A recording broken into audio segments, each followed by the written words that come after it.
Sur le canton de Créon, les statistiques sont extrêmement positives puisque François Hollande arrive en tête dans 26 communes sur 28 communes et que la majorité de gauche cumulée est largement acquise sur plus de 25 communes. Donc c'est vrai que c'est un score localement extrêmement positif, mais qui est très déconnecté du score national pour sa réalité, puisque le Front National a réalisé une percée très réelle sur le canton, dans des communes sur lesquelles aucun des thèmes du Front National ne peut justifier un tel vote. Donc l'inquiétude qu'il peut y avoir, c'est pourquoi ces gens-là ont basculé tout d'un coup dans un vote qui n'a aucun sens et aucune réalité sociale. L'enjeu, c'est de savoir si ces gens-là ont manifesté de façon forte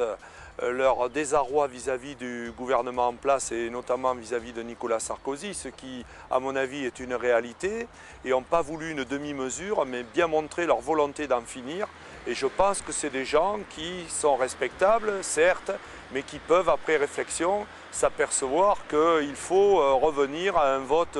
utile, un vote efficace et un vote qui correspond réellement à ce qu'ils attendent de la société actuelle. Alors il faut leur dire que François Hollande, d'abord, c'est quelqu'un qui n'a pas fait de promesses démagogiques et qui ne va pas tomber dans l'outrance à tous les niveaux et qu'il ne faudrait pas qu'il remette en place quelqu'un qui depuis 5 ans n'a cessé de les plonger dans la situation de détresse dans laquelle il se trouve. Ce qui est frappant, c'est de voir qu'à la limite, le responsable pour certains de 5 ans de désarroi de la France serait le candidat socialiste, alors qu'en fait tout le monde sait fort bien que c'est Nicolas Sarkozy. Donc il faut un vaste rassemblement aussi large que possible autour de la candidature de François Hollande, car non seulement il faudra gagner, mais démontrer vraiment qu'il y a un rejet de la politique actuelle dans tous ces domaines-là. Et je crois que je lance un appel à tous les citoyens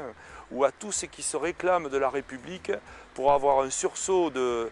j'allais dire presque d'orgueil, de résistance et de montrer que ce n'est pas des danses du ventre la dernière minute qui vont les faire changer d'avis sur leur position actuelle dans la société présente.